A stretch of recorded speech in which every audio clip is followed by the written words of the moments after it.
اعوذ باللہ من الشیطان الرجیم بسم اللہ الرحمن الرحیم رب اشرح لی صدری ویسر لی امری واحلل عقدۃ من لسانی یفقهوا قولی ربنا زدنا علما اللهم فقهنا فی الدین آمین یا رب العالمین۔ السلام علیکم ورحمۃ اللہ وبرکاتہ۔ لاسٹ ڈے ہم نے سورہ نساء آیت نمبر 42 تک پڑھ لی تھی۔ آج انشاءاللہ ہم آیت 43 پڑھ رہے ہیں۔ مختلف احکامات ہیں جو یا ایھا الذین آمنوا کہہ کے دیے جا رہے ہیں، خانگی بھی دیے گئے ہیں اور مالی طور پر بھی چیزیں سمجھائی گئی ہیں۔ اور ابھی ہم نے کل جو ہے وہ پڑھا کہ کس طرح جو ہے انسان کے اعمال جو ہیں وہ چھوٹے سے چھوٹی نیکی بھی جو ہے اللہ سبحانہ تعالیٰ اس کو بھی ضائع نہیں کرتے، اور جیسے اس کا کم از کم اجر جو ہے وہ 10 گنا ہے۔ جیسے آتا ہے نا من جاء بالحسنۃ فلہ عشر امثالھا، ٹھیک ہے، تو کم سے کم تو 10 گنا، اور پھر 700 گنا، اور پھر 7 لاکھ گنا، اور پھر اسی طرح بہت انلمیٹڈ اجر ہے۔ یہ اجر ہوتا کیا ہے؟ بیسیکلی نیکی ہوتی کیا ہے؟ نیکی ہوتی ہے کہ جو آپ کو اللہ تعالیٰ نے حکم دیا ہے وہ آپ کرو، اور جس سے روکا ہے اس سے رک جاؤ۔ یعنی کچھ کاموں سے رکنا نیکی ہوتی ہے اور کچھ کاموں کے کرنے میں نیکی ہوتی ہے۔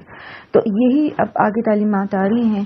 آیت نمبر 43 سے آغاز کرتے ہیں کہ اللہ سبحانہ تعالیٰ فرماتے ہیں کہ یا ایھا الذین آمنوا لا تقربوا الصلاۃ وانتم سکارا، اے لوگو جو ایمان لائے ہو تم نماز کے قریب بھی نہ جاؤ جب کہ تم نشے میں ہو۔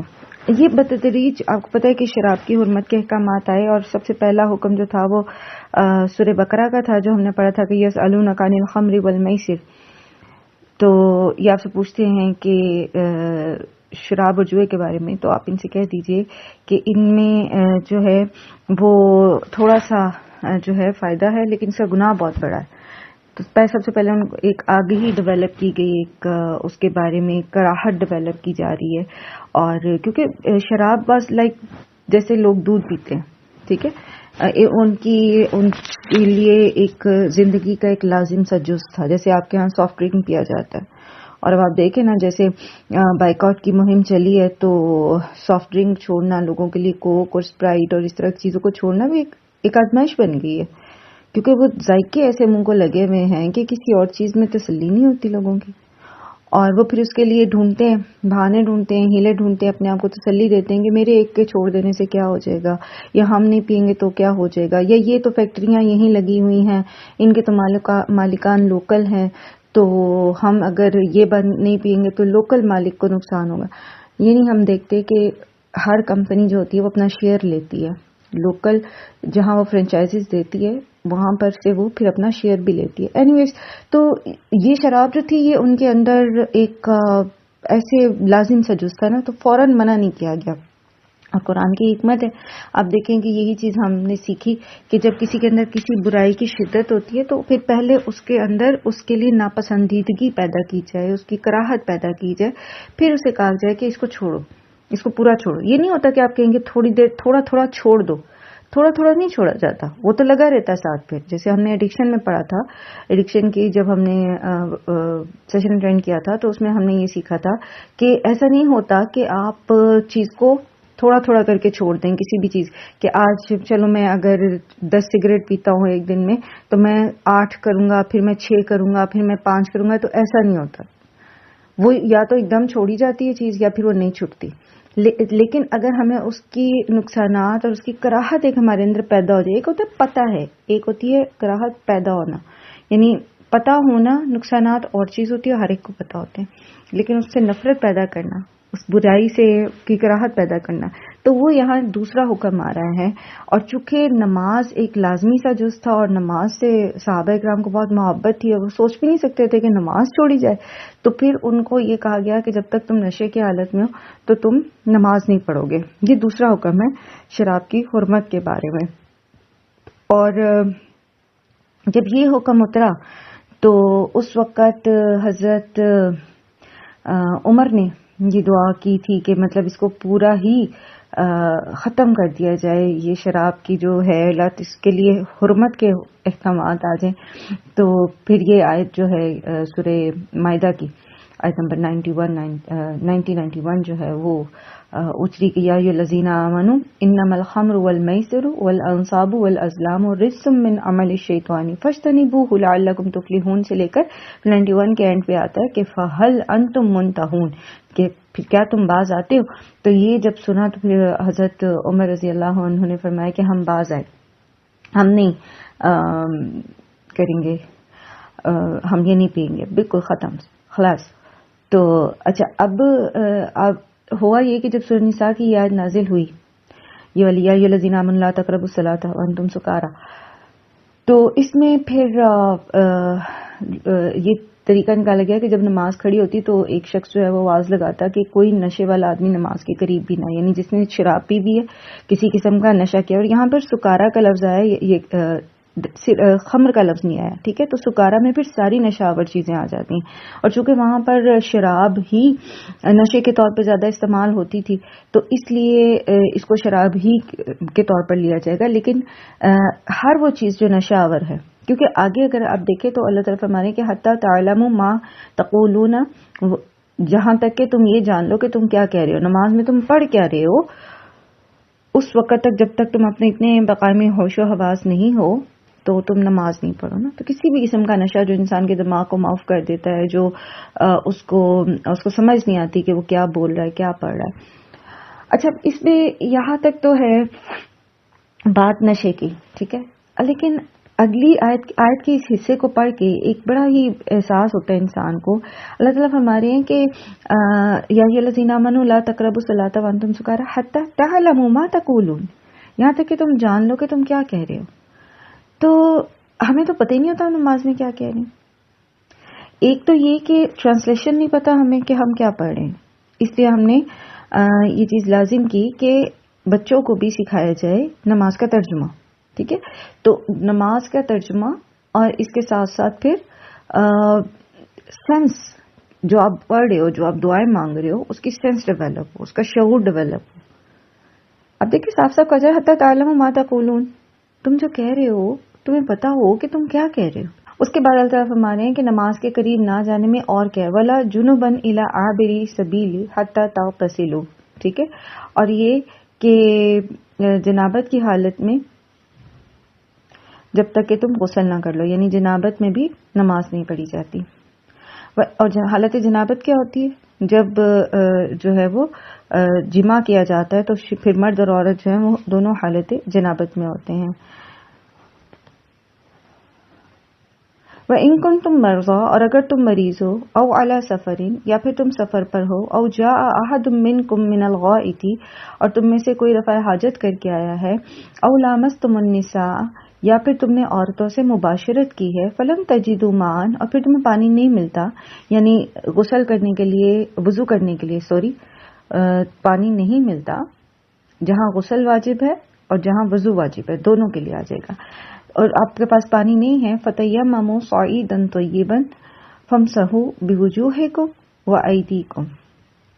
تو اگر تمہیں پانی نہیں ملتا تو پاک مٹی سے تیمم کر لو اپنے چہروں کا اور ہاتھوں کا. ان اللہ کان عفوا غفورا، بے شک اللہ تعالیٰ بہت معاف کرنے والا اور بخشنے والا ہے. اور یہاں یہ تیمم کے پہلے بھی میں آپ کو طریقہ بتا چکی ہوں، دوبارہ بتا دیتی ہوں.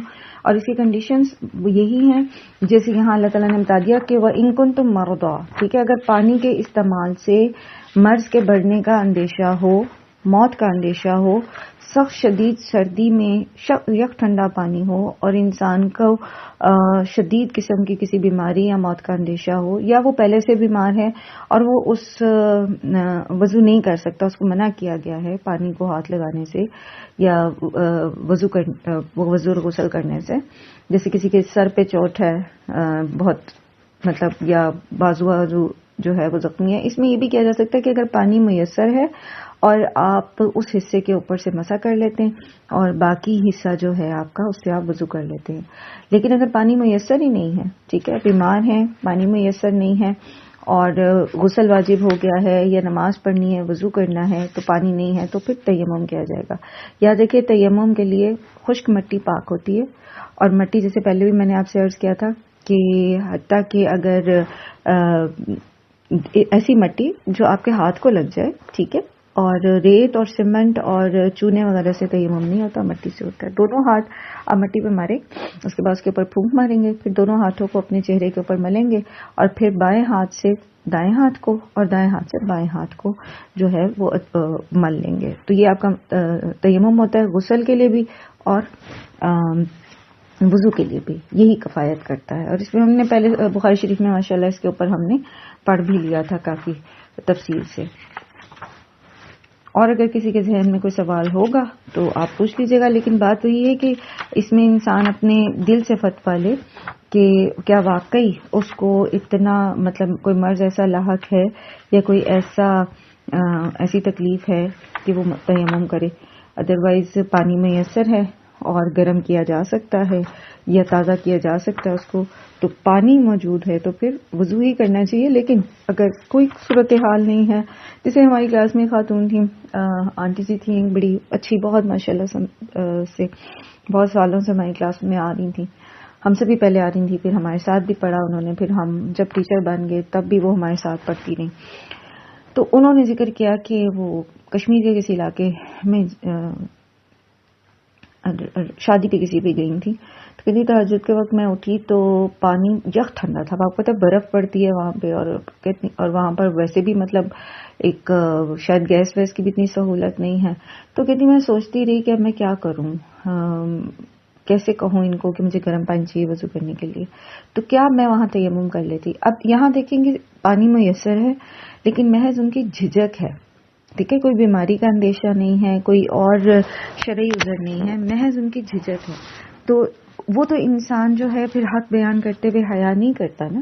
تو وہ ان سے پھر یہی کہا گیا کہ نہیں، آپ ان سے ریکویسٹ کر سکتے ہیں کہ آپ مجھے پانی گرم کر دیں تھوڑا سا، یا آپ رات کو ہی، جب ظاہر ہے آپ گئے ہیں وہاں پر، وہ آپ کے جاننے والے ہی ہوں گے نا جو آپ اسٹے بھی کر رہے ہیں وہاں پہ شادی پہ، تو آپ ان سے رات کو ہی کہہ دیں کہ بھائی صبح مجھے پانی چاہیے ہوگا، تو کیا سلسلہ ہے اس کو گرم کرنے کا. تو وہ، یا پھر یہ کہ جب آپ ویل آف ہوئے، آپ کے پاس اتنی سہولت ہے اور آپ کو پتہ ہے کہ آپ گاؤں میں جا رہے ہیں شادی وادی پہ ایسے ٹھنڈے علاقے میں اور وہاں گیس نہیں ہے، تو پھر آپ چھوٹا سا ایک الیکٹرک وہ جو راڈ ہوتی ہے تھوڑے سے پانی کو گرم کرنے کے لیے، ایسی چیزیں دین میں جو آپ کی سہولت پیدا کرتی ہیں، اس پہ اگر آپ خرچہ کریں بھی تو یہ آپ کے لیے اجر کا ہی باعث ہے نا، کیونکہ آپ اللہ کی رضا کی خاطر کر رہے ہیں. تو ایسی چھوٹی چھوٹی سی ایفرٹس جو ہے وہ انسان کو کر لینی چاہیے، بجائے اس کے کہ وہ کہے کہ میں تیمم کر لیتا ہوں. پھر الطاف ہمارے کرم ترا الی الذین اوتوا نصیبا من الکتاب، کیا آپ نے دیکھا نہیں ان لوگوں کی طرف جن کو کتاب کا ایک حصہ دیا گیا. اور یہاں مراد کون ہے پھر؟ یہود و نصارہ. اور کتاب کے ایک حصے سے مراد کیا ہے؟ تورات اور انجیل. یعنی اللہ تعالیٰ نے جو الہامی کتب ہیں ان میں سے ایک حصہ جو ہے وہ ان کو عطا کیا. اور یہاں علم ترا میں نبی صلی اللہ علیہ وآلہ وسلم کو بھی خطاب ہے بالخصوص، اور پھر ہر ایک کو جو کوئی سن رہا ہے کہ آپ نے کیا اس چیز پہ غور و فکر نہیں کیا. پہلے بھی ہم نے پڑھا تھا کہ را یرا جو ہوتا ہے، را یرا بیسیکلی بصیرت کی آنکھ سے دیکھنا ہوتا ہے، ٹھیک ہے، تو غور و فکر کے ساتھ کسی چیز کو دیکھنا ہوتا ہے. تو کیا آپ نے نہیں دیکھا ان لوگوں کو جنہیں آپ سے پہلے جو ہے وہ کتاب کا ایک حصہ دیا گیا تھا؟ یشترون الضلالۃ، انہوں نے خرید لی گمراہی، وَيُرِيدُونَ أَن تَضِلُّوا السَّبِيلَ، اور وہ یہ بھی چاہتے ہیں کہ تم لوگوں کو بھی سیدھے راستے سے بھٹا دیں. خود تو انہوں نے گمراہی خریدی اور آپ لوگوں کے لیے بھی یہ چاہتے ہیں کہ وہ سیدھے راستے سے ہٹ جائے. یاد رکھیے یہود و نصارہ کی پیروی سے سختی سے منع کیا گیا ہے. اس میں ہر چیز آ جاتی ہے، ہر چیز، نہ صرف یہ کہ ان کی تعلیمات، مطلب لائک آپ دیکھیں کہ جو کچھ ان کی سوشل لائف ہے وہ بھی اگر ہم اس کو بھی اختیار کرتے ہیں تو وہ بھی ہم میں خرابیاں ہی آتی ہیں، ٹھیک ہے. تعلیم جہاں تک تعلق ہے، ریسرچ بیسڈ ورک کا تعلق ہے، تو اصولاً تو یہ مسلمانوں کی میراث ہے. لیکن اب چونکہ ہم نے یہ چھوڑ دیا تو علم حاصل کیا جا سکتا ہے لیکن نافع، علم نافع، ٹھیک ہے، علم نافع. میوزک کے اوپر، فلم انڈسٹری کے اوپر، ویڈیو میکنگ، یہ اور وہ چیزیں، جو یہ ساری چیزیں، یہ علوم جو غیر نافع ہیں یا جو مضر ہیں، نقصان پہنچانے والے ہیں، یہ نہیں سیکھے جائیں گے. باقی علوم سیکھے جائیں گے، اور اس نیت سے کہ ہم سیکھ کے ہم ان سے آگے بڑھیں، کل کو یہ ہم سے سیکھے جیسے پہلے یہ ہم سے سیکھتے تھے، ٹھیک ہے. لیکن اس کے علاوہ ان کی بود و باش، ان کا کلچر، ان کا اٹھنا بیٹھنا، ان کا طرز تکلم. آپ دیکھیے کہ اب کتنا عام ہو گیا ہے ہمارے ہاں بھی. پہلے ہمارے ہاں کسی بڑے کا نام لینا یا ٹیچر کا نام لینا یا کسی رشتہ دار یا ایون گلی محلے میں بھی کسی بڑے کا نام لے کے خطاب نہیں کیا جاتا تھا. جیسے باہر یورپ وغیرہ میں کیا جاتا ہے کہ مسٹر فلاں اور مسز فلاں اور مس فلاں. تو اس طرح سے نہیں، بلکہ ہر ایک کو کوئی خالہ یا چچا یا عزت کے ساتھ یا حضرت یا جناب یا مطلب سر کہہ کے خطاب کیا جاتا تھا. ایک وہ دیا جاتا تھا، رسپیکٹ دی جاتی تھی. لیکن اب وقت کے ساتھ ساتھ یہ چیزیں کم ہوتی جا رہی ہیں. سیم وہی طریقے، وہ لہجے، ماں باپ کے ساتھ بھی اسی طرح، کوئی ادب لحاظ نہیں کوئی. اور پھر کھانے پینے میں آپ دیکھ لیں، انہی کو ہم نے انہی کے جو طریقے ہیں وہ فاسٹ فوڈ اور یہ ساری چیزیں ہم اپنی زندگی میں لے آئے ہیں، حالانکہ ان کا کوئی فائدہ نہیں ہے. اور پھر جب انسان اس لیول کے اوپر یعنی چھوٹی چھوٹی چیزیں لینا شروع کرتا ہے ان سے، تو پھر وہ ان کی بڑی بڑی چیزیں بھی لے لیتا ہے. جیسے اب آپ دیکھیے کہ الحاد ہے، فیمنزم ہے، ہومو سیکشولیٹی جیسی برائیاں ہیں، کبائر ہیں. تو اب یہ ساری چیزیں بھی ہم نے ان سے لے لی. انٹرسٹ بیسڈ بینکنگ ہم نے ان سے لی، ساری کی ساری خرابیاں ہم نے ان سے لی. تو وہ تو یہ چاہتے ہیں، وہ خود تو بھٹک گئے، خود تو وہ الہامی کتابوں کو چھوڑ کر اس میں تحریفیں کر کے انہوں نے اللہ کے احکامات کو چھوڑ کر کیا کیا، خود تو بھٹک گئے، خود تو انہوں نے گمراہی خرید لی ہے. اب وہ یہ بھی چاہتے ہیں کہ باقی بھی ان کی طرح گمراہ ہو جائیں.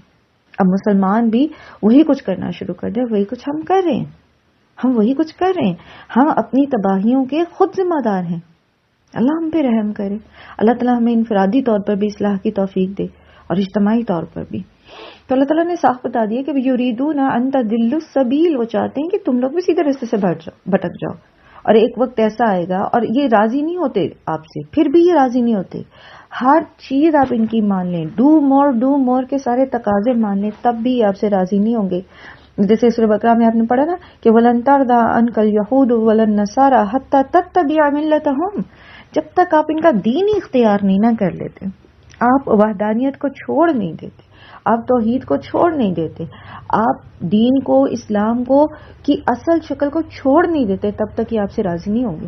فائدہ کوئی نہیں ہے، کوئی ترقی نہیں آپ کو دنیا میں یہ کرنے دیں گے، کوئی آپ کو کسی قسم کا یہ فائدہ نہیں دیں گے، سوائے یہ کہ جو کالی بھیڑیں ہیں آپ کے بیچ میں، ان کو بھی تب تک فائدہ ہوتا ہے جب تک وہ اندھے گونگے بہرے بن کے ذلیل ہو کر ان کی تلوے چاٹتے رہتے ہیں، تو ان کو فائدہ ہوتا ہے. جب وہ بھی ذرا سی حمیت دکھانے کی کوشش کرتے ہیں، سر اٹھانے کی کوشش کرتے ہیں، تو وہیں ان کے سر کچل دیے جاتے ہیں. اللہ تعالیٰ ہم پہ رحم کرے. اللہ تعالیٰ ہمیں دین کی غیرت عطا فرمائے، دینی حمیت عطا فرمائے. واللہ عالم بأعدائکم، اللہ تعالیٰ تمہارے دشمنوں کو خوب اچھی طرح جانتا ہے. وکفی باللہ ولیہ، اور اللہ ہی تمہارے لیے دوست ہے کافی. اللہ تمہارا دوست، اللہ کا دوست ہونا تمہارے لیے کافی ہے. وکفی باللہ نصیرا، اور اللہ کا ہی تمہارے لیے مددگار ہونا کافی ہے. ان کے پیچھے لگ کے، ان کے آگے ہاتھ پھیلا کے، ان سے سیاسی حمایت حاصل کر کے تمہیں کچھ نہیں ملنا. تم خود اسٹرانگ ہو، تمہارے پیچھے اگر تم دین پر ہو، اللہ تمہارے ساتھ ہے، تمہیں خود اتنی اسٹرینتھ ملے گی کہ یہ تمہارے سامنے جو ہے وہ مجبور ہو کر آئیں گے. لیکن بات ہوئی ہے کہ ہم نے اصل بنیاد چھوڑ دی، ہم نے اللہ کو چھوڑ دیا، تو اللہ نے ہمیں چھوڑ دیا. اللہ ہم پہ رحم کرے. من الذین ہادوا یحرفون الکلم عن مواضعہ، اور یہود میں سے وہ بھی ہیں جو تحریف کرتے ہیں اللہ کے کلام میں اور اس کو اس کی اصل جگہ سے ہٹا دیتے ہیں، یعنی باتوں کو ان کی ٹھیک جگہ سے ہیر پھیر کر دیتے ہیں. وَيَقُولُونَ سَمِعْنَا، اور وہ یہ کہتے ہیں کہ ہم نے سنا، وَعَصَيْنَا، اور ہم نے نافرمانی کی، وَاسْمَعْ غَيْرَ مُسْمِعٍ، اور وہ آپ کے لیے کہتے ہیں کہ سن اور تجھے نہ سنایا جائے. یعنی اس کا مطلب یہ ہے کہ اللہ کے کلام کے مطلب کو بدل دیتے ہیں، اور اللہ کی نے جس طرح کلام کو اتارا ہے، اس کی جو منشا ہے اس میں بیان کرنے کی، ڈسکرپشن یعنی تفسیر اس کی، تو یہ اس کو بدل دیتے ہیں. اور یہ فعل یہ جان بوجھ کر کرتے ہیں، قصدن یہ اللہ پر جھوٹ باندھتے ہیں، اور پھر کہتے ہیں کہ اے پیغمبر صلی اللہ علیہ وسلم، جو آپ نے کہا ہم نے سن لیا، لیکن ہم آپ کی بات مانیں گے نہیں. اور آپ دیکھ لیں کہ ان کے کفر اور الحاد کو دیکھ لیے کہ ان کو مطلب آپ کس طرح یہ لوگ جو ہیں اپنے ناپاک جو ان کے خیالات ہیں اس کا اظہار کرتے ہیں، اور پھر کہتے ہیں کہ نبی صلی اللہ علیہ وآلہ وسلم سے جب بات کرتے ہیں تو کہتے ہیں سنیں، اور یہ کہ اللہ کرے کہ آپ نہ ہی سنیں. تو اس کا تو یہ مطلب ہے کہ وہ یہ کہنا چاہتے ہیں کہ آپ سنیں اور آپ کی نہ سنی جائے، ٹھیک ہے، یا پھر یہ کہ آپ سنیں اور آپ نہ سن پائیں. مطلب ایک اپنے دل کے گرج نکالنے کے ان کے طریقے تھے نا. اور کیا کہتے ہیں وَرَاعِنَا اللَّيَّمْ بِأَلْسِنَتِهِمْ، اور اپنی زبان کو ٹیڑھا کر کے راعینہ کر دیتے ہیں. وَطَعْنًا فِي الدِّينِ، اور دین میں طعن کرتے ہیں. وَلَوْ أَنَّهُمْ قَالُوا سَمِعْنَا، اور اگر وہ کہتے کہ ہم نے سنا، وَأَطَعْنَا، اور ہم نے بات مان لی، وَاسْمَعْ، اور سنیے، وَانظُرْنَا، اور ہماری طرف نظر کیجئے، یعنی ایکسکیوز می پلیز پارڈن، جیسے ہم کہتے ہیں کہ اب ذرا پلیز میری بات سنیے، تو ہم اس طرح سے بات کرتے اور اپنی گرج نکالنے کے لیے رعینہ کا لفظ نہ استعمال کرتے. یہ پیچھے میں آپ کو سورہ بقرہ میں اس کی تفصیل بتا چکی ہوں کہ بیسکلی یہ لفظوں کو توڑ موڑ کر بولتے تھے اور اپنے جو دل کے کینے تھے وہ نکالنے کی کوشش کرتے تھے. رعینہ کا مطلب ہوتا ہے ہماری رعایت کریں، ٹھیک ہے، لیکن اس کو زبان سے ٹیڑھا کر کے کھینچ دیتے تھے، جس کا مطلب ہوتا ہے کہ وہ ہمارے چرواہے، وہ گڈریے. تو ایک تان کرنا دین میں، نبی صلی اللہ علیہ وآلہ وسلم کو گویا نعوذ باللہ ڈیگریڈ کرنے کی کوشش کرنا اپنے تئیں، یہ ان کا طریقہ تھا. تو اللہ تعالیٰ فرما رہے ہیں کہ اگر یہ کہتے کہ ہم نے سنا اور ہم بات مانیں گے اور ہماری بات سنیے، اب ہماری طرف نظر کیجیے، لکان خیر لہم، تو یہ ان کے لیے بہتر تھا، واقوم، اور زیادہ انصاف پر مبنی تھا، زیادہ بہتر چیز تھی. وَلَكِنْ لَعَنَهُمُ اللَّهُ بِكُفْرِهِمْ، لیکن یہ ایسا نہیں کیا انہوں نے کیونکہ یہ لعنت زدہ ہیں، یہ اپنے کفر کی وجہ سے اللہ کی لعنت ان کے اوپر ہوئی بھی ہے. فَلَا يُؤْمِنُونَ إِلَّا قَلِيلًا، اور یہ بہت ہی کم ایمان لاتے ہیں. اور یہ ساری چیزیں آپ دیکھیں، میں پہلے آپ کو چونکہ یہ ڈسکرائب کر چکی ہوں، اس لیے میں بار بار اس کو بہت زیادہ تفصیل میں نہیں جا رہی. اور یہاں پر یہ جو بات ہو رہی ہے نا کہ وَيُرِيدُونَ أَن تَضِلُّوا السَّبِيلَ، تو سورہ بقرہ کی آیت نمبر 109 میں بھی ہم نے پڑھا کہ وَدَّ كَثِيرٌ مِّنْ أَهْلِ الْكِتَابِ لَوْ يَرُدُّونَكُم مِّن بَعْدِ إِيمَانِكُمْ كُفَّارًا حَسَدًا مِّنْ عِندِ أَنفُسِهِمْ، یہ اپنی حسد کی بنیاد پر یہ چاہتے ہیں کہ تمہیں تمہارے ایمان سے پھیر کر کافر کر دیں. اور اسی میں یہ ساری ان کی کوششیں تھی اور ان کا اندر کا بغض اور کینہ، جیسے پیچھے بھی آپ نے سورہ آل عمران میں پڑھا کہ یہ منہ سے جو کہتے ہیں نا، اس سے کہیں زیادہ ان کے دلوں کے اندر جو ہے وہ خباثت جو ہے بھری ہوئی ہے مسلمانوں کے خلاف.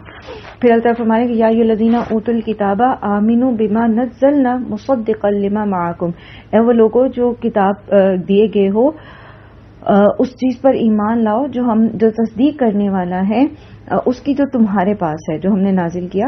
من قبل، اس سے پہلے، ان نطمس وجوہا، اس سے پہلے کہ ہم تمہارے چہروں کو جو ہے بگاڑ دیں.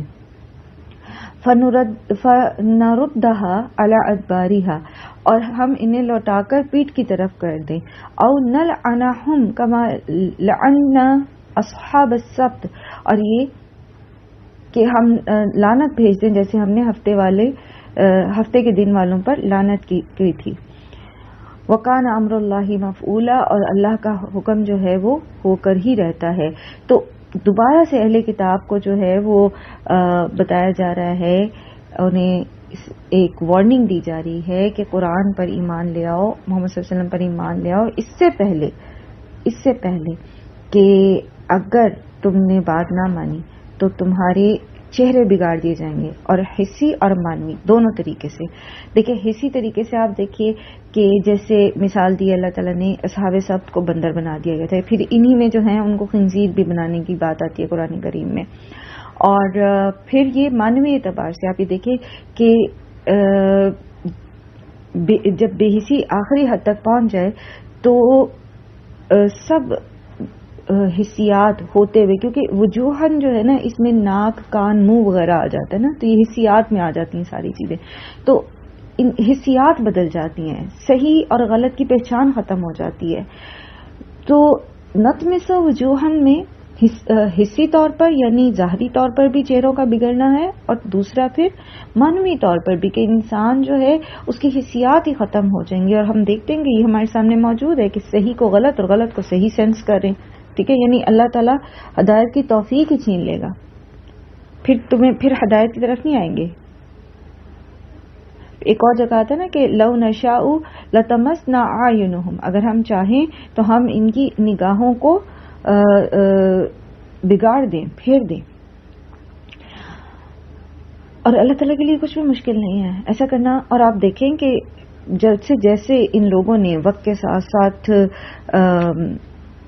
ہدایت کو نگیٹ کیا، جھٹلایا، نبی صلی اللہ علیہ وآلہ وسلم کو جھٹلایا، تو وقت گزرنے کے ساتھ ساتھ یہ ہدایت سے اتنا ہی دور ہوتے جا رہے ہیں. کہاں پہلے یہ ٹرینٹی میں تھے، پھر پہلے انہوں نے حضرت عیسیٰ کو اللہ کا بیٹا کہا، پھر یہ تثلیث کے عقیدے میں پڑ گئے، پھر یہ اس سے بھی آگے نکلتے نکلتے یہ الحاد میں ہی چلے گئے. انہوں نے بالکل ہی جو ہے میجورٹی ان میں سے کسی دین کو مانتی نہیں، بظاہر عیسائی ہیں لیکن کچھ پتہ نہیں ہے عیسائیت کا بھی، ان کو دین سے دور، حق سے دور، پرسنل پرائیویٹ لائف سے لے کر سوشل لائف تک بہت ساری خرابیاں جو ہیں ان کو یہ معاشرتی طور پر ایکسپٹ کر چکے.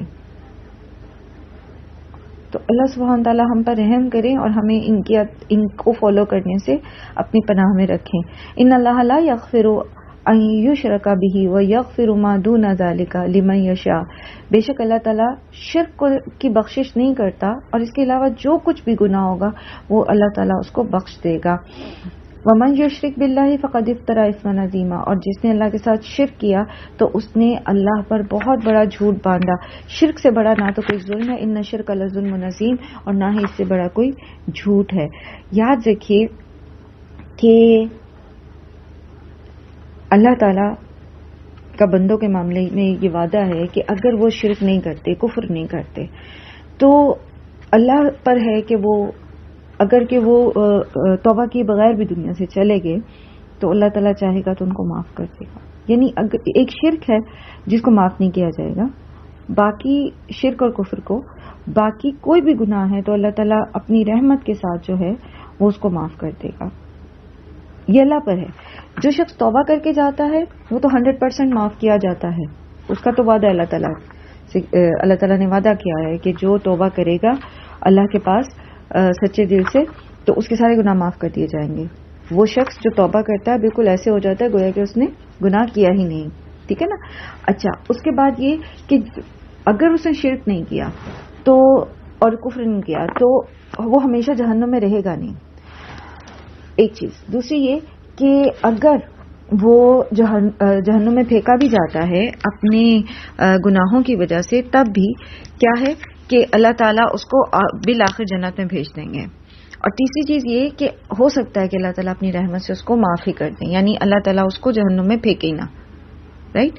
تو شرک اور کفر جو ہیں یہ تمام اعمال کو ضائع کر دینے والے ہیں، عقائد ہیں. ان سے بچنا اور اللہ تعالیٰ سے دعا کرتے رہنا کہ اللہ تعالیٰ میں تجھ سے پناہ مانگتی ہوں ہر قسم کے شرک، وہ جو مجھے پتا ہے اور وہ جو مجھے نہیں پتا. کیونکہ اللہ کے رسول صلی اللہ علیہ وسلم نے فرمایا نا کہ شرک تمہاری زندگیوں میں ایسے داخل ہو جاتا ہے جیسے سیاہ رات میں سیاہ چونٹی، پتہ ہی نہیں چلتا. شرک کی 3 اقسام ہیں: شرک اکبر، شرک اصغر اور شرک خفی.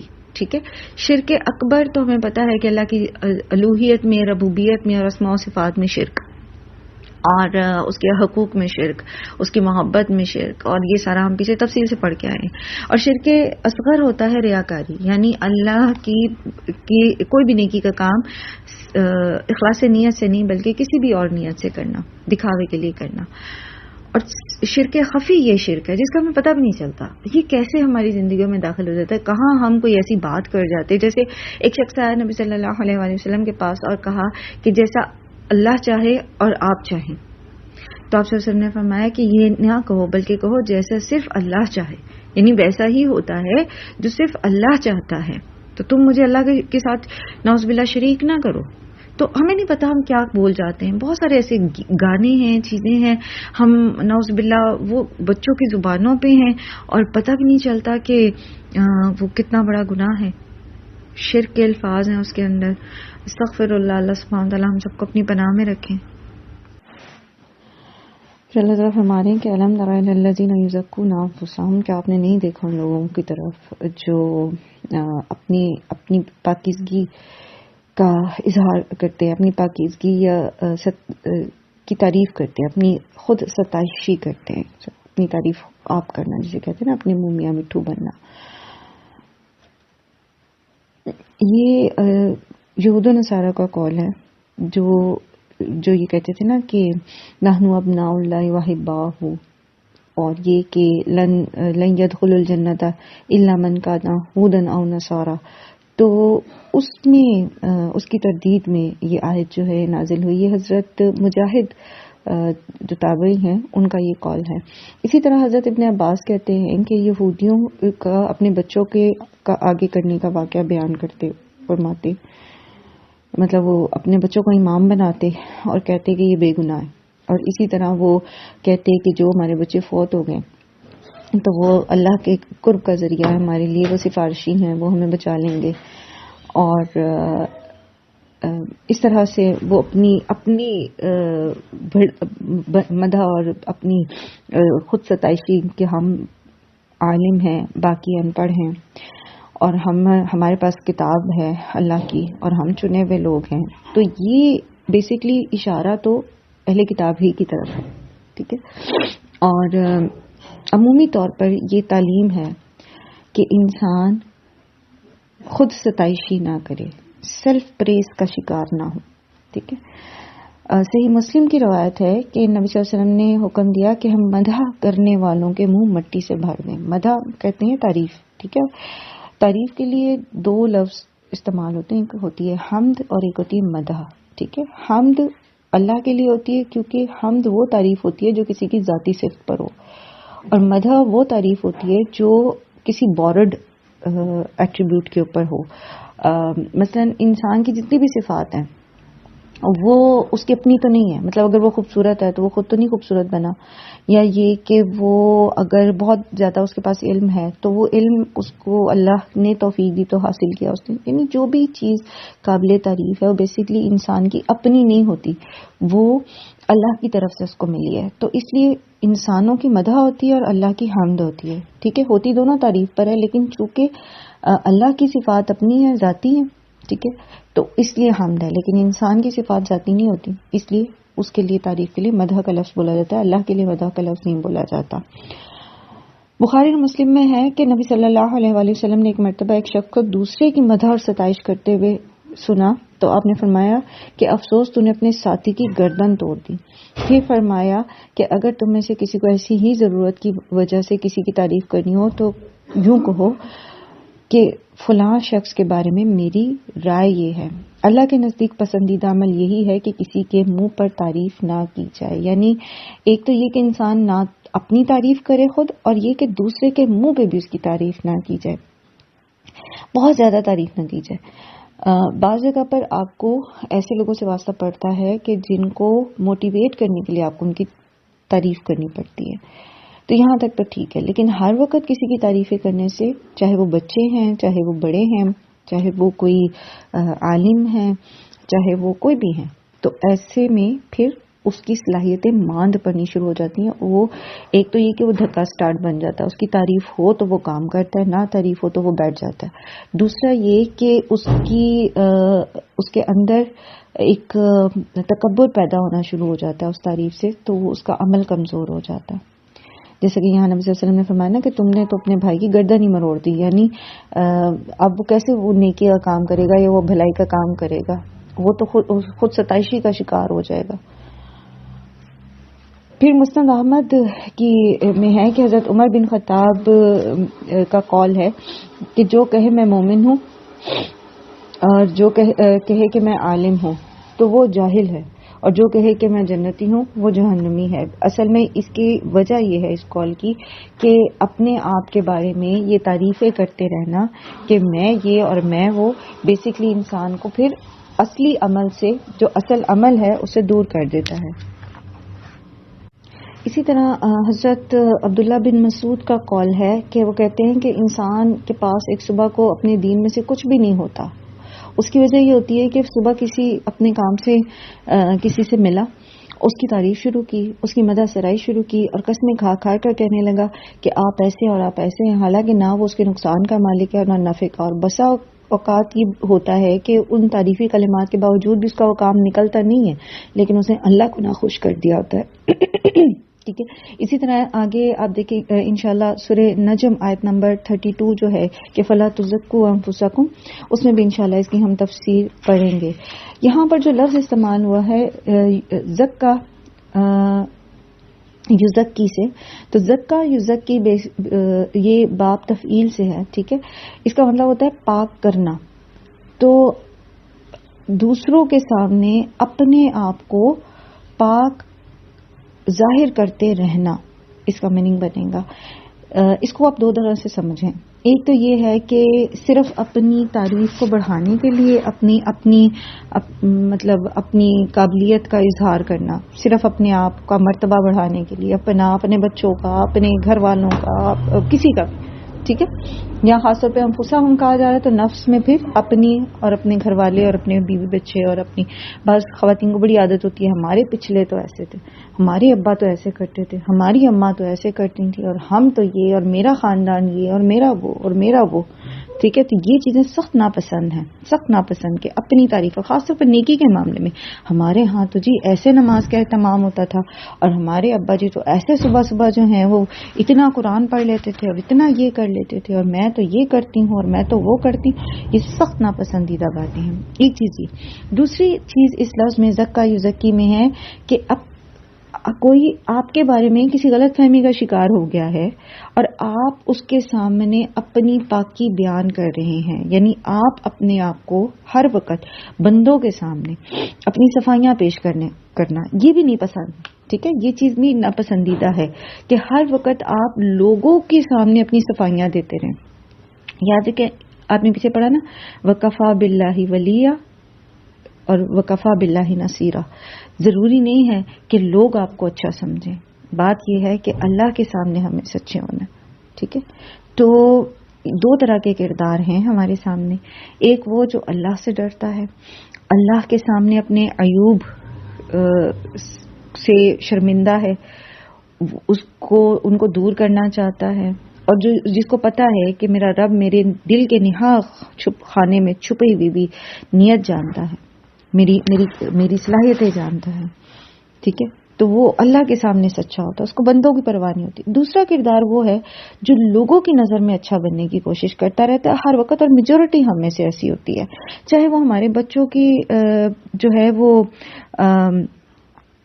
کیا آپ اس کو بولتے ہیں، ان بچوں کی پوزیشن کی بات ہو اسکول میں، یا ہماری اپنی کھانے پکانے کی ایبلٹیز کی بات ہو، کسی اور ہنر کی بات ہو، گھر کے سلیقے کی بات ہو، اٹھنے بیٹھنے کے مینرزمز کی بات ہو، ہمیں یہ فکر کم ہوتی ہے کہ ہمارا بچہ بہترین مسلمان بن جائے، بہترین مومن بن جائے، ہمیں یہ فکر زیادہ ہوتی ہے کہ ہمارے بچہ دوسرے کی نظر میں کیسا ہے، یا ہم دوسرے کی نظر میں کیسے ہیں۔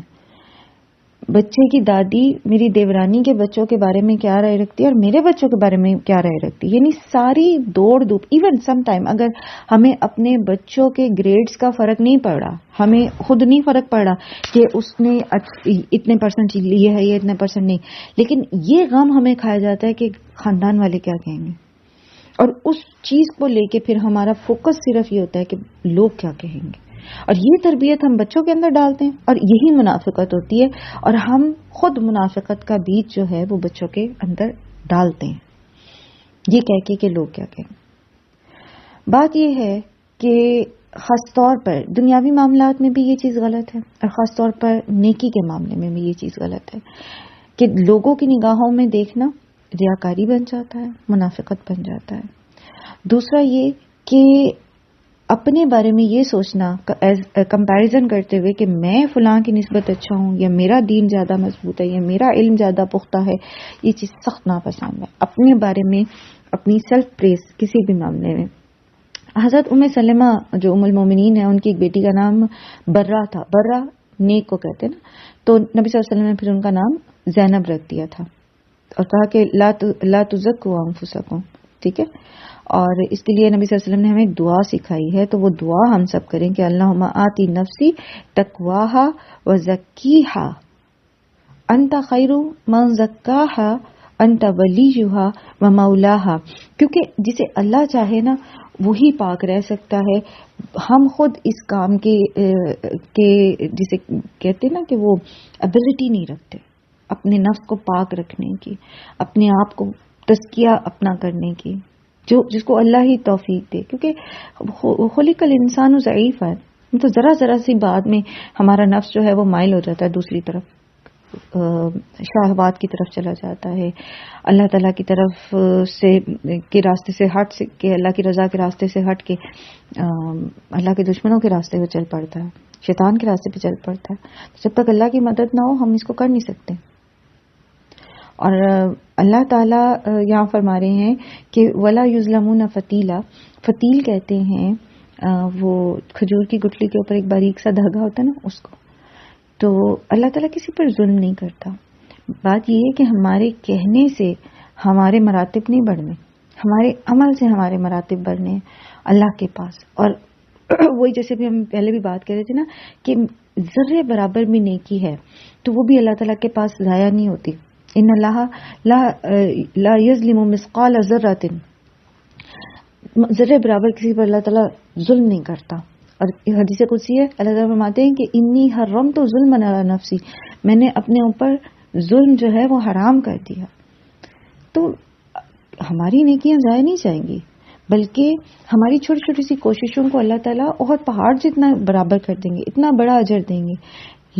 اور اللہ کی نگاہ میں ہمارا مرتبہ جو ہے وہ بیسیکلی ہمیں فائدہ دے گا. لوگ کیا کہتے ہیں، لوگوں کی نظر میں ہمارا کیا مقام ہے، یا خود ہماری نظر میں ہمارا کیا مقام ہے، یہ فائدہ نہیں دے گا. ایک اور دعا ہے نا جس میں ہمیں یہ سکھایا گیا کہ ہم اللہ تعالیٰ سے یہ دعا کریں کہ اللہ تعالیٰ آپ مجھے ایسا بنائیں جو آپ کی نگاہ میں اچھا ہو، یعنی مجھے آپ اپنی نگاہ میں بڑا کر دیں اور میری نگاہ میں چھوٹا کر دیں. یعنی مجھے اپنا آپ بہت میں تکبر کا شکار نہ ہوں، لیکن آپ کے پاس میرا مرتبہ بڑا ہو. پھر اللہ تعالیٰ فرماتے ہیں انظر کیف یفترون علی اللہ الکذب، اب دیکھیں کہ یہ کیسے اللہ پر جھوٹ باندھتے ہیں. وکفا بہ اثما مبینا، اور ہی کی ضمیر جو ہے وہ جھوٹ کی طرف جا رہی ہے. اور اللہ تعالیٰ فرما رہے ہیں کہ یہ صریح گناہ اسے کافی ہے. یعنی یہ جو سمجھتے ہیں، یہ جیسے پہلے میں نے آپ کو اس آیت کا کانٹیکسٹ بتایا نا کہ یہود کے متعلق ہے نا کہ وہ کہتے تھے کہ ہم بڑے نیک ہیں اور ہم اللہ کے چنے میں بندے ہیں. تو اللہ تعالیٰ کہہ رہے ہیں کہ آپ دیکھیں کس طرح یہ لوگ جو ہے اللہ پر جھوٹ باندھ رہے ہیں اور یہ کہتے ہیں کہ لن تمسنا النار الا ایاما معدودات. تو یہ صریحاً جھوٹ جو ہے ان کے لیے کافی ہے. اللہ نے ان پہ ظلم نہیں کرنا کہ انہیں آخرت میں سزا دے گا یا دنیا میں ان کی پکڑ آتی ہے. اصل میں ان کے اپنے اعمال ہیں، یہ ان کی اپنی افتاد ہے جو انہوں نے اپنے لیے خریدی ہے اللہ کے کلام کو بیچ کر، نیکیوں کو بیچ کے، اچھی زندگی، بھلی زندگی، اللہ کی پسندیدہ زندگی کو بیچ کر یہ جو کچھ انہوں نے دنیا خریدی ہے یہ ساری اس وجہ سے ہے.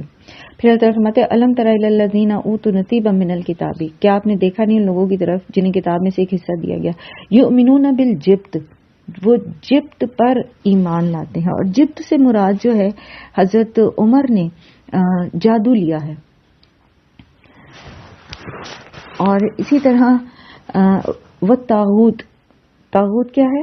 ہر سرکش قوت جو بندگی کی حدود سے نکلنے کی کوشش کرے. طاغوت کے جو روٹ ہے طغیانی کہتے ہیں پانی کا کناروں سے باہر آنا، ٹھیک ہے. اور اللہ تعالیٰ نے جن و انس کو کس لیے بنایا کہ اللہ کی عبادت کریں.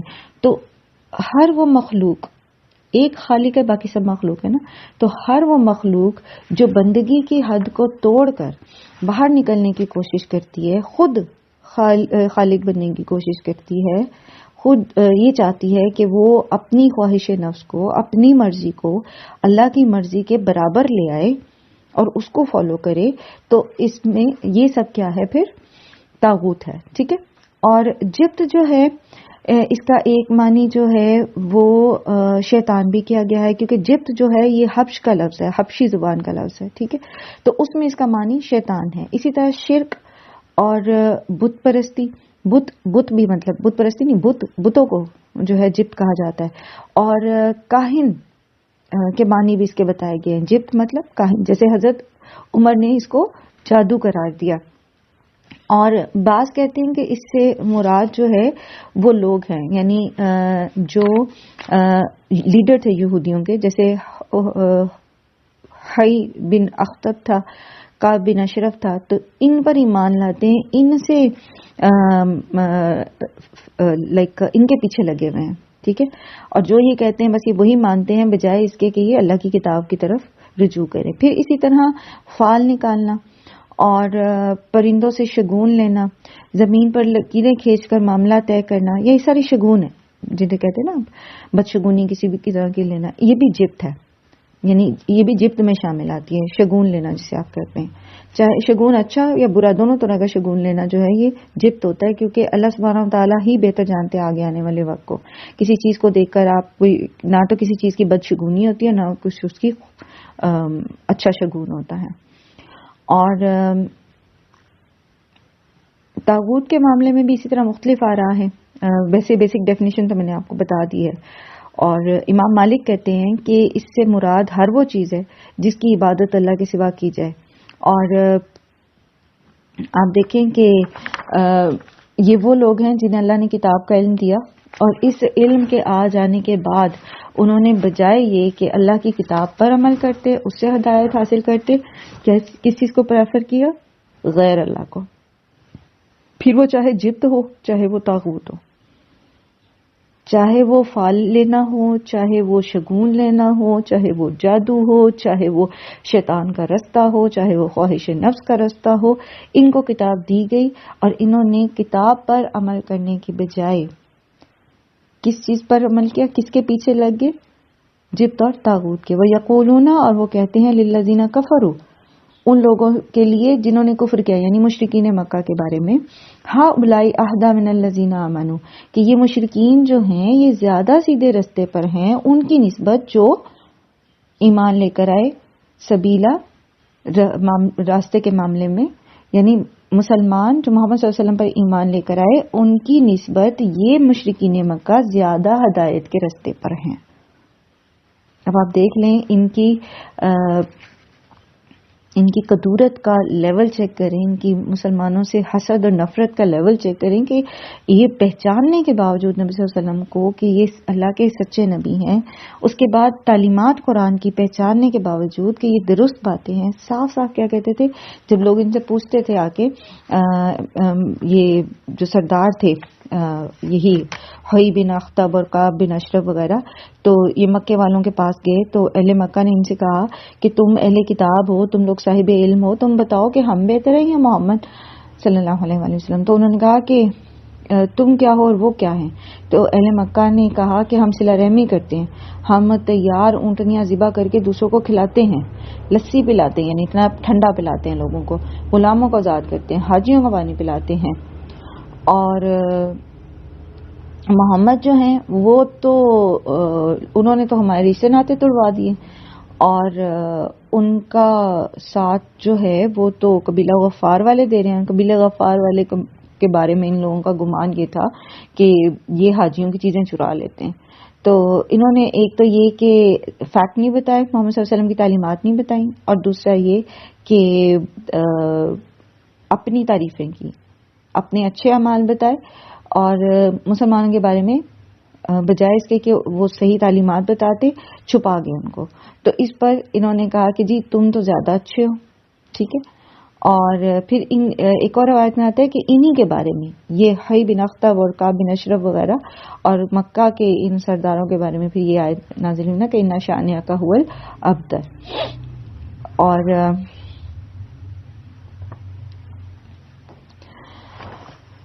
پھر اللہ تعالیٰ فرماتے ہیں کہ اولئک الذین لعنہم اللہ ومن یلعن اللہ فلن تجد لہ نصیرا، جو حق کو چھپا دیتا ہے، جو صحیح بات کو جاننے کے باوجود جھٹلا دیتا ہے، اس کی نشاندہی نہیں کرتا، تو ایسے لوگ جو ہیں ان پر اللہ کی لعنت ہے، اور ایسے لوگوں کو اللہ کی پکڑ سے کوئی بھی نہیں بچا سکے گا، خواہ وہ یہ سمجھتے رہیں کہ وہ کتنے اللہ کے لاڈلے ہیں، یا کیسے وہ قیامت کے دن بچ جائیں گے، یا جو مرضی ان کے کانسیپٹ ہو، کوئی بھی ان کو بچا نہیں سکتا۔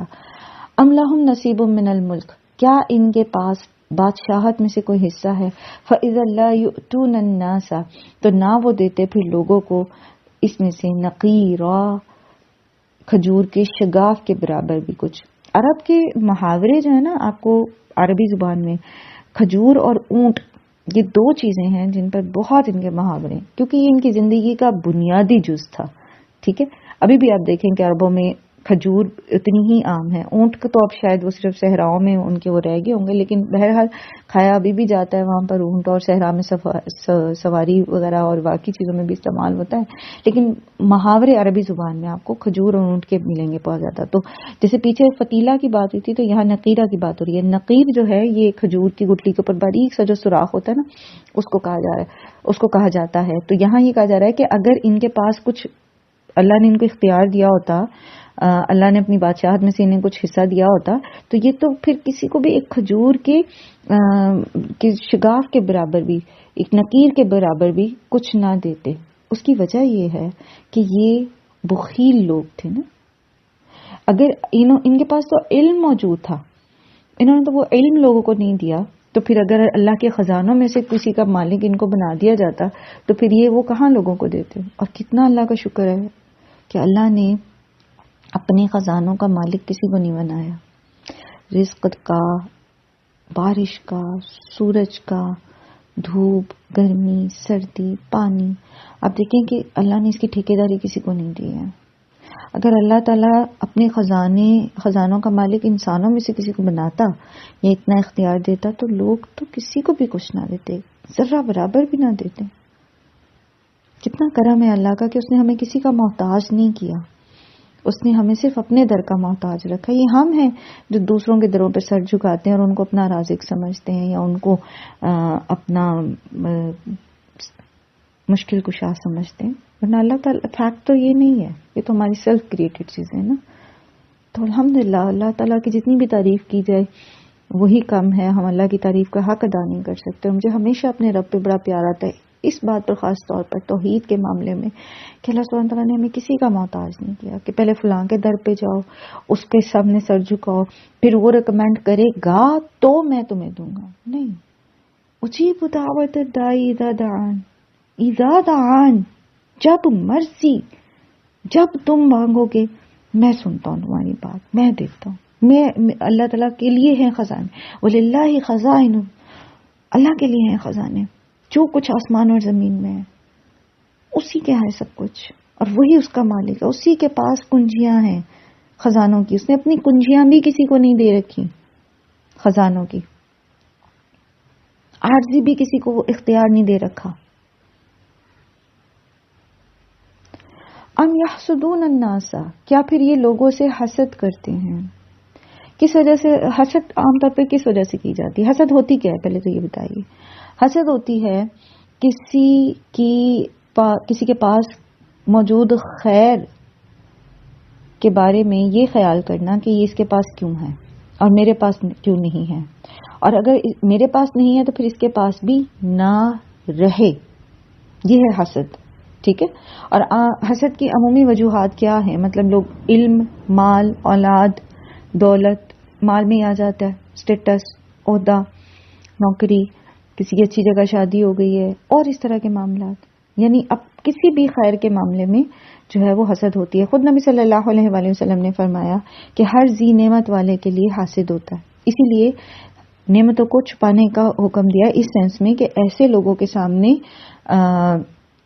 نعمتوں کا اظہار نہ کیا جائے جو آپ کے ساتھ کمپیریزن کرتے ہیں، اور خیر خواہ کے سامنے ذکر کیا جائے اپنی نعمت کا۔ جیسے حضرت یعقوب نے جب حضرت یوسف نے اپنا خواب بیان کیا تھا تو حضرت یعقوب نے ان کو منع کیا تھا کہ آپ اپنے بھائیوں کے سامنے اس کا ذکر نہ کریں، ٹھیک۔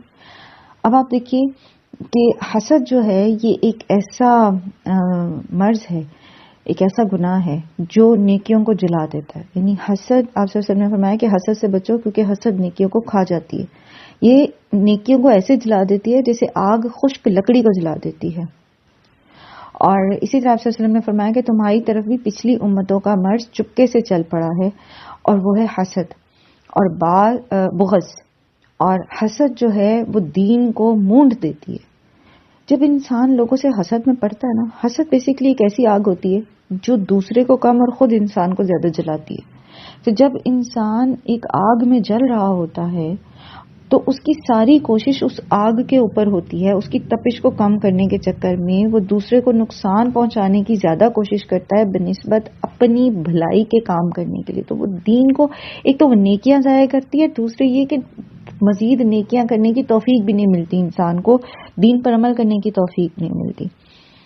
اور پھر حسد جو ہے یہ کبیرہ گناہوں میں سے ہے.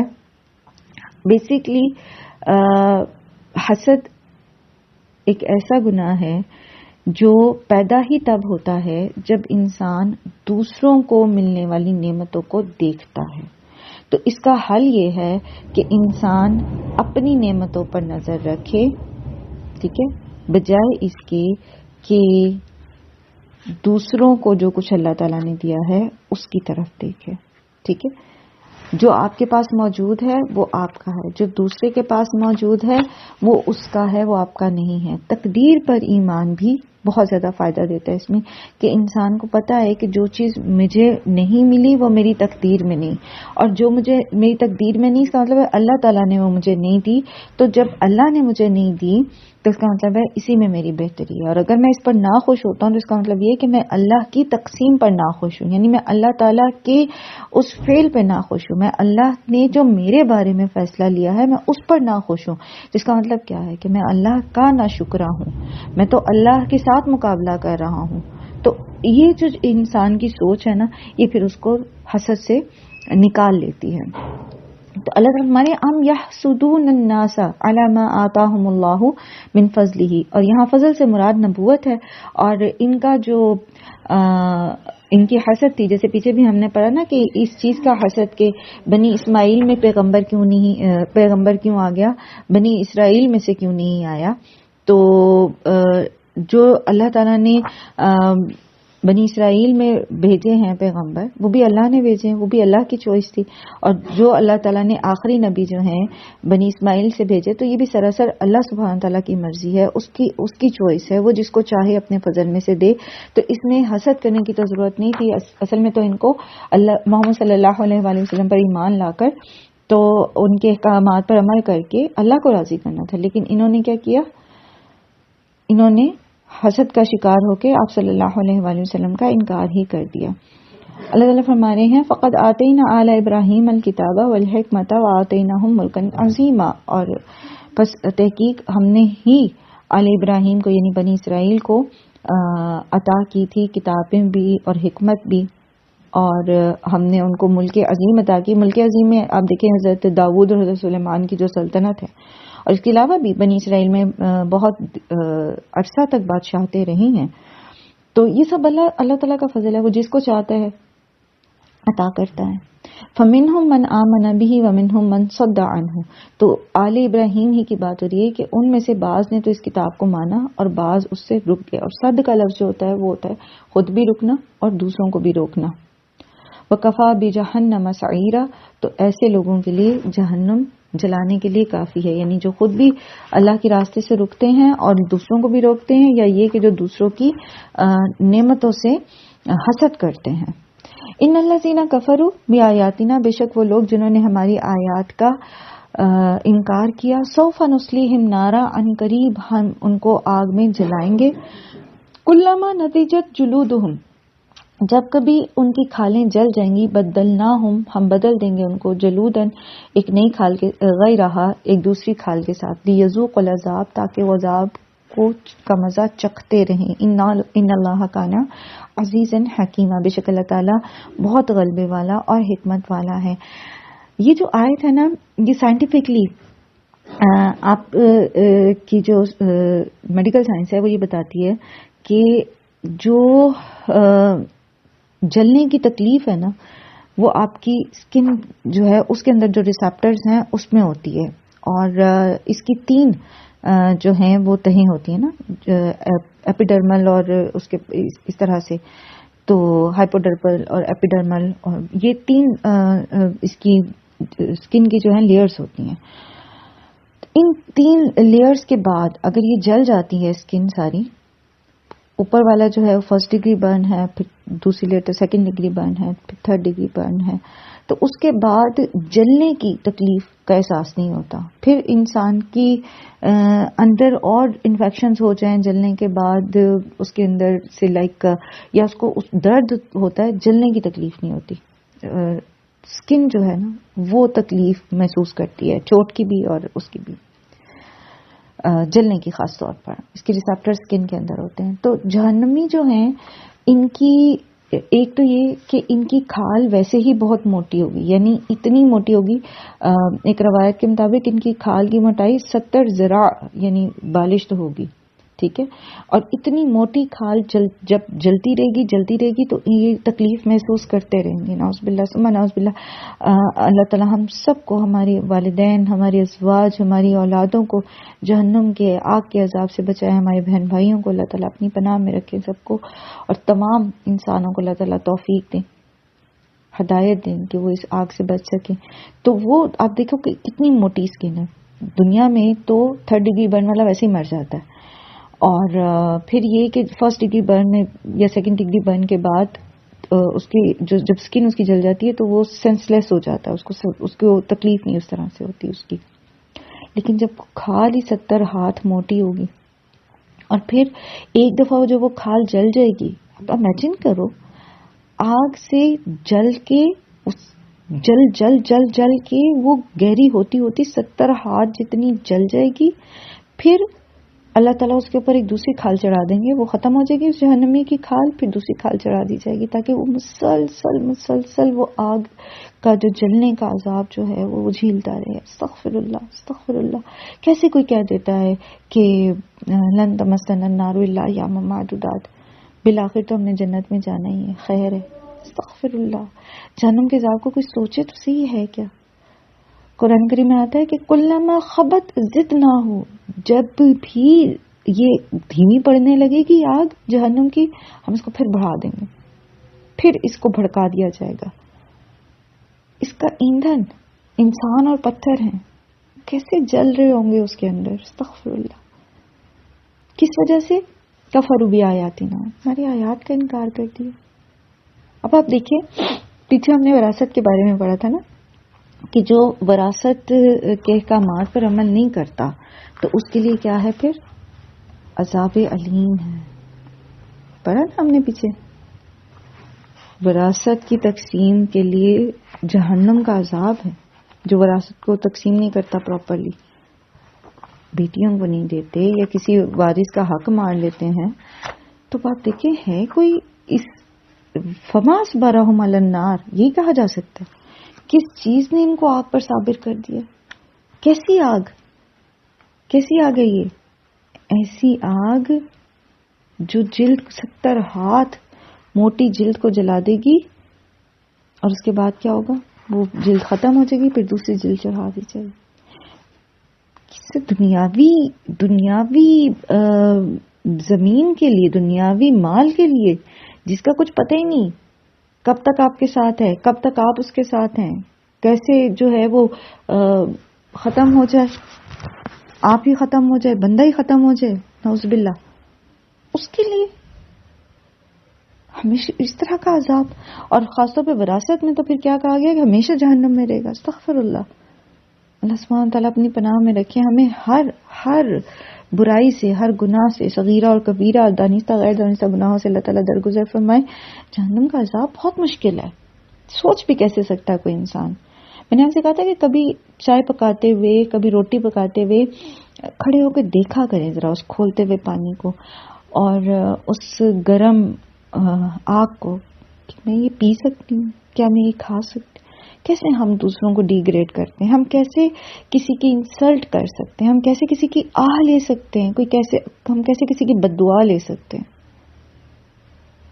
کیسے ہم بدلہ لینے کے چکر میں مظلومیت کی حدوں سے نکل کر ظالم بن سکتے ہیں. اسی لیے تو میں ہمیشہ کہتی ہوں کہ معاف کر دینا آسان ہے، سیفر سائڈ ہے معاف کر دینا، کیونکہ اس میں اجر دگنا ہو جاتا ہے ہمارا، اور ہم پھر بھی مظلومیت ہی کی کیٹیگری میں رہتے ہیں. اللہ تعالیٰ ہمارے ساتھ رہتے ہیں.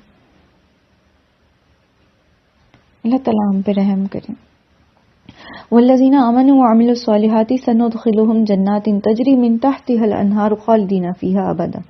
دوسری طرف وہ لوگ ہیں جو ایمان لاتے ہیں، نیک اعمال کرتے ہیں، ان قریب ہم انہیں ایسے باغات میں داخل کریں گے جن کے نیچے نہریں بہتی ہیں، جس میں وہ ہمیشہ رہیں گے.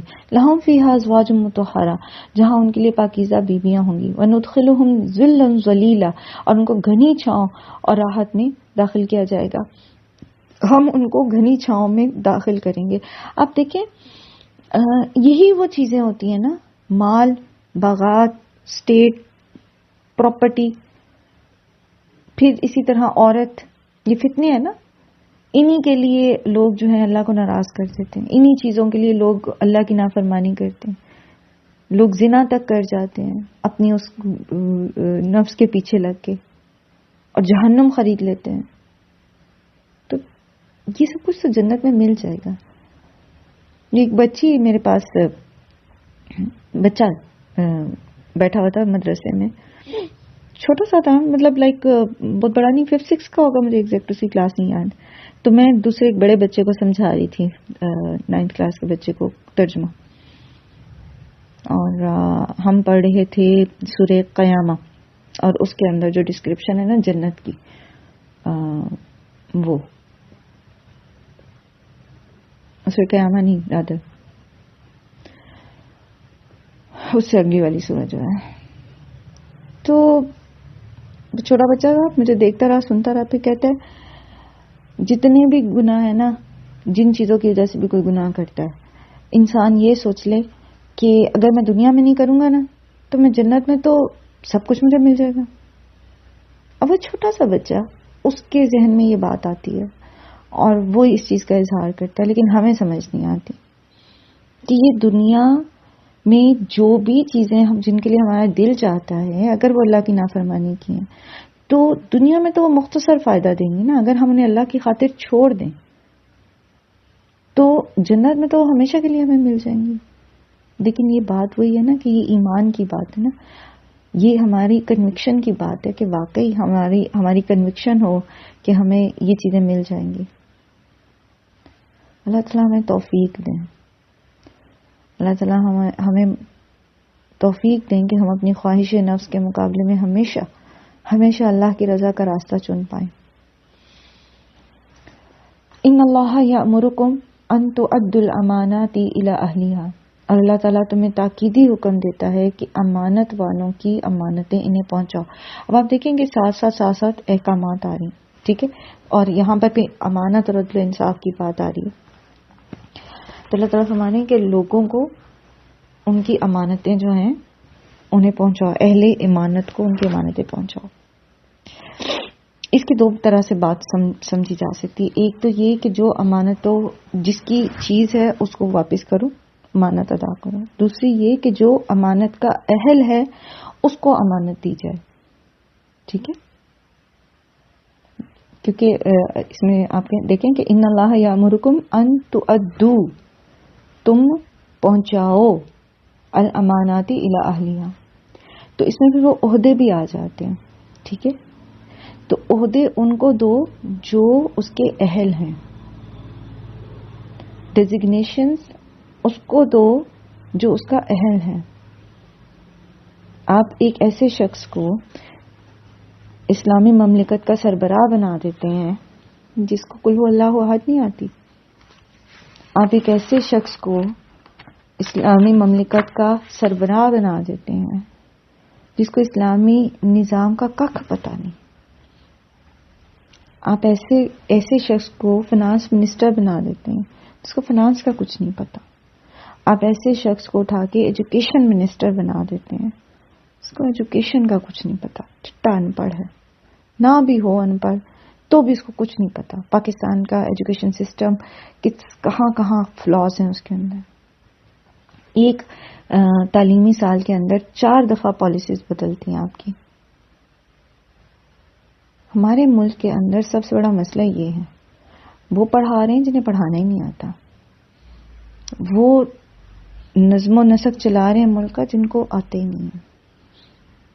محض ڈنگ ٹپاؤ پالیسی والا کام، ادھر سے قرضے لیں، ادھر قرضہ اتاریں، ادھر سے لے کر اس کا قرضہ اتاریں، اپنی جیبیں بھریں اور بس. اسی طرح آپ باقی معاملات بھی دیکھیں. اس کا میں نے آپ کے ساتھ پہلے بھی شیئر کیا ہو کہ انڈیا پاکستان کے بیچ میں جو سندھ طاس کا معاہدہ تھا پانی کا، واٹر ٹریٹی کا، پاکستان اس کا مقدمہ ہار گیا تھا عالمی عدالت میں. کیوں؟ وجہ کیا تھی کہ پاکستان کی طرف سے جس لائر کو بھیجا گیا تھا وہ صدر صاحب کا رشتہ دار تھا، اس کو کچھ نہیں پتا تھا اس کے بارے میں، اور وہاں اس کو مقدمہ جیتنے کے لیے، پاکستان کا مقدمہ جیتنے کے لیے نہیں بھیجا گیا تھا، وہاں اس کو صرف نوازنے کے لیے بھیجا گیا تھا. اس طرح تو ہم لوگوں کے کام ہیں.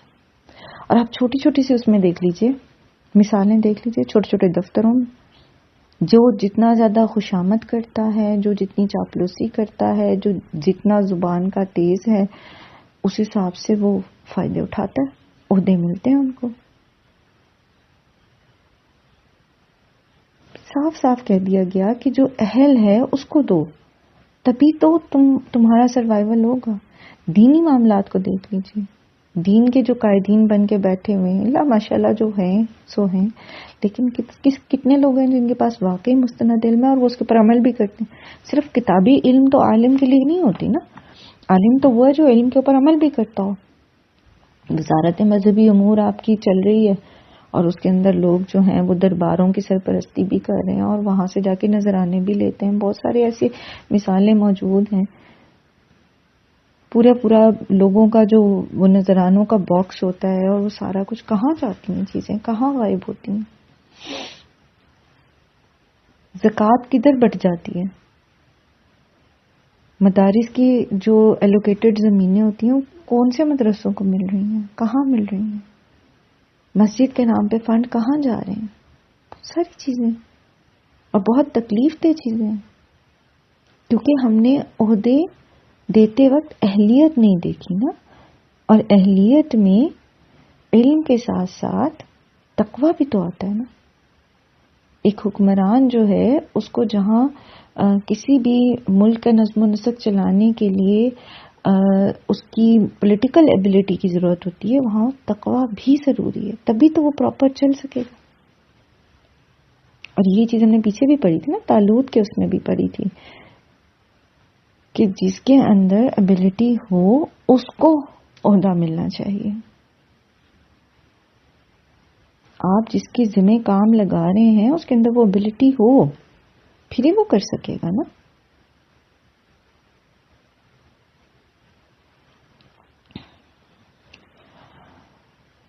وَإِذَا حَكَمْتُمْ بَيْنَ النَّاسِ، اور جب تم لوگوں کے بیچ میں فیصلہ کرو، أَن تَحْكَمُوا بِالْعَدْلِ، تو تم فیصلہ کرو عدل کے ساتھ. دوسرا حکم کیا ہے؟ سب سے پہلے کیا ہے کہ امانت والوں کو پہنچائی جائیں. فزیکلی امانتیں جن کی ہیں ان کو واپس کی جائیں، امانت میں خیانت نہ کی جائے. اور سب کو پتہ ہے کہ امانت میں خیانت جو ہے منافقت ہے. ٹھیک ہے، نبی صلی اللہ علیہ وسلم نے منافق کی نشانیوں میں سے بتایا کہ منافق جو ہوتا ہے وہ خائن ہوتا ہے. پھر دوسرا حکم کیا دیا جا رہا ہے کہ لوگوں کے بیچ میں عدل کرو، انصاف کے ساتھ فیصلہ کرو. ان اللہ نعم ما یعظکم بہ، اور اللہ تعالی اس بہترین چیز کے ساتھ تمہیں نصیحت کر رہا ہے. ان اللہ کان سمیعا بصیرا، اللہ تعالیٰ خوب سننے والا اور دیکھنے والا ہے. یہ وہ دو معاملات ہیں جو اجتماعی زندگیوں میں سب سے زیادہ کسی بھی مملکت کو چلانے کے لیے ضروری ہے. انصاف اور امانتوں کے اہل لوگوں تک پہنچانا، عہدے اہل لوگوں کو دینا، تبھی آپ کی ایک جو ریاست ہے وہ پراپرلی چل سکتی ہے. اور ایک وہ قول ہے نا کسی کا کہ ریاستیں شرک کے ساتھ تو چل جاتی ہیں لیکن ظلم کے ساتھ نہیں چلتی. یعنی جہاں عدل و انصاف نہیں ہوتا وہ مملکتیں، وہ ریاستیں قائم نہیں رہ سکتی.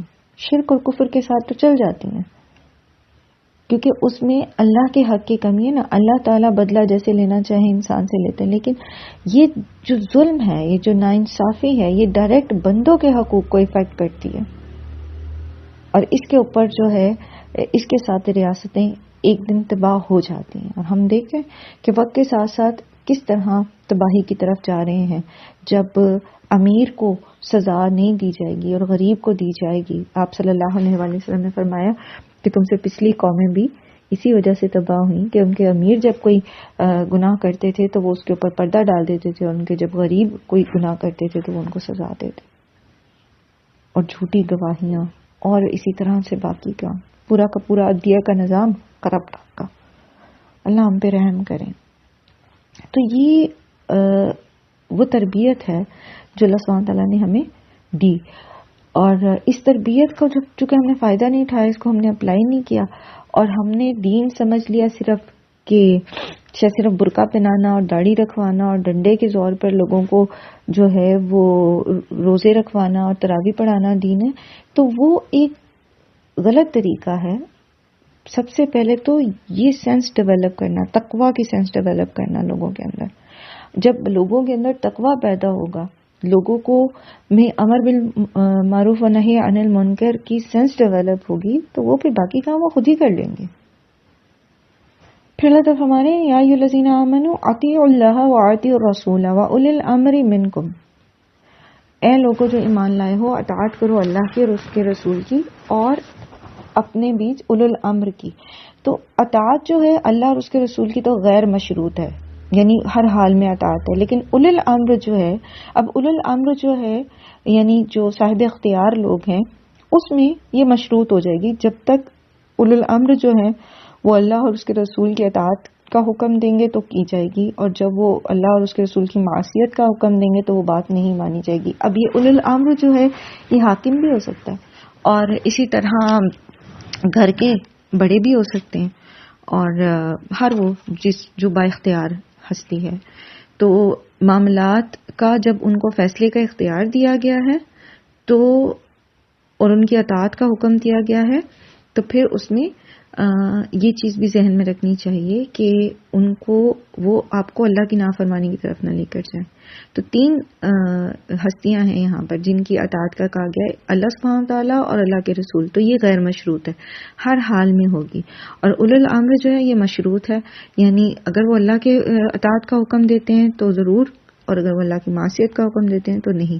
اور اگر اولو الامر جو ہے وہ ریاست کا سربراہ ہے تو جو بھی قوانین اس نے بنائے ہیں، یعنی ریاست کے جتنے بھی قوانین ہیں ان سب کو فالو کیا جائے گا. ٹھیک ہے.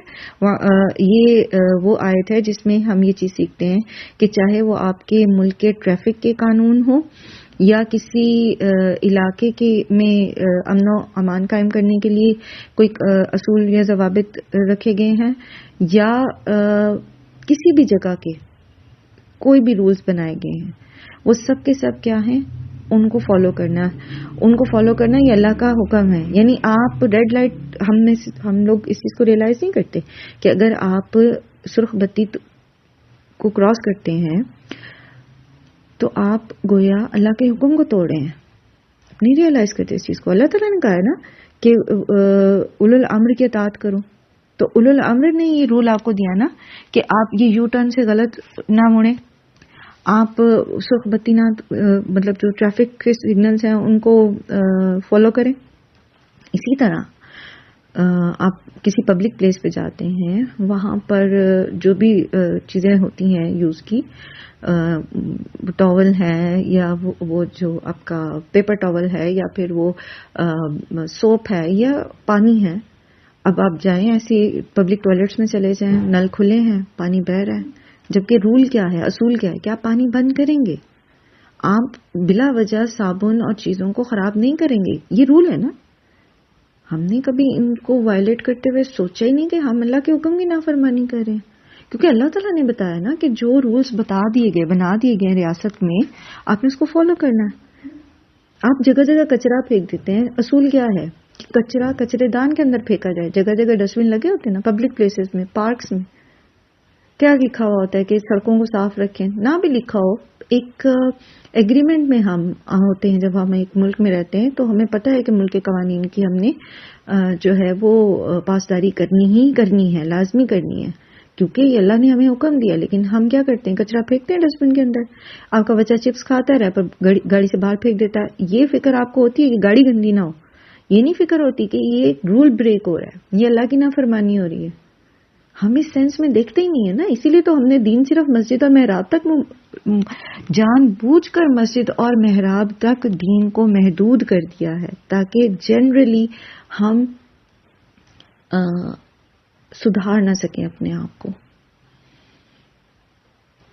آپ اگر جائزہ لیں، ذرا گوگل کریں، گندے ترین شہروں میں آپ کے پاکستان کے شہروں کے نام آ رہے ہیں، پولوٹڈ شہروں میں، کرپشن میں سب سے اوپر مسلمان ملک ہے. کوئی میرا خیال ہے چوتھے پانچویں نمبر پہ پاکستان ہے. تو ہم وہ لوگ ہیں جنہیں یہ کہا جا رہا ہے کہ یا ایھا الذین آمنوا اطیعوا اللہ واطیعوا الرسول واولی الامر منکم. اور ہم ہیں کہ نہ قانون، کسی قانون کی پاسداری ہم نے نہیں کرنی، بلکہ ہم بڑا شارپ سمجھتے اپنے آپ کو. پاکستان کے اندر جو اموات ہیں ان میں ہر غالباً اب ایگزیکٹ فگر میرے ذہن میں نہیں ہے، لیکن ہر 20,000 میں سے 20 یا غالباً 200 ہیں. مطلب میرے ذہن سے نکل گئی ہے فگر، ایگزیکٹ یاد تھی مجھے. جتنے کرونا میں لوگ فوت ہوئے نا، اس سے کہیں زیادہ ٹریفک حادثات میں فوت ہوتے ہیں. یعنی 100 میں سے اگر ایک بندہ کرونا میں فوت ہوتا ہے نا، تو پاکستان میں ٹریفک حادثات میں سے 100 میں سے 10 ہوتے ہیں. یعنی 100 لوگ اگر فوت ہوئے ہیں تو اس میں سے 10 ٹریفک حادثات میں فوت ہوئے ہوتے ہیں. اس کی وجہ کیا ہوتی ہے؟ ہم رولز نہیں فالو کرتے. اللہ ہم پہ رحم کرے.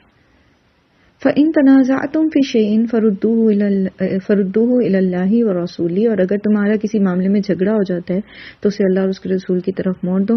إِن كُنتُمْ تُؤْمِنُونَ بِاللَّهِ وَالْيَوْمِ الْآخِرِ. اگر تم اللہ پر اور آخرت پر ایمان رکھتے ہو. ذَلِكَ خَيْرٌ وَأَحْسَنُ تَأْوِيلًا. یہ بہتر ہے اور باعتبار انجام بہت اچھا ہے. یعنی جب کسی بات کی سمجھ نہ آ رہی ہو، کوئی فیصلہ نہ ہو رہا ہو، تو اس کا پھر قرآن سے فیصلہ لیا جائے. اس میں نہیں ملتا سنت سے لیا جائے، ٹھیک ہے، اور اس میں ڈھونڈا جائے، اس کی اصل وہاں سے لی جائے. پھر اس پر یا تو اجماع ہوگا یا اجتہاد ہوگا. انشاءاللہ اگلی کلاس میں ہم اس کو پھر انشاءاللہ ڈسکس کریں گے. آخر دعوانا الحمدللہ رب العالمین. سبحانک اللہم و بحمدک، نشہد ان لا الہ الا انت، نستغفرک و نتوب الیک. السلام علیکم و رحمۃ اللہ وبرکاتہ.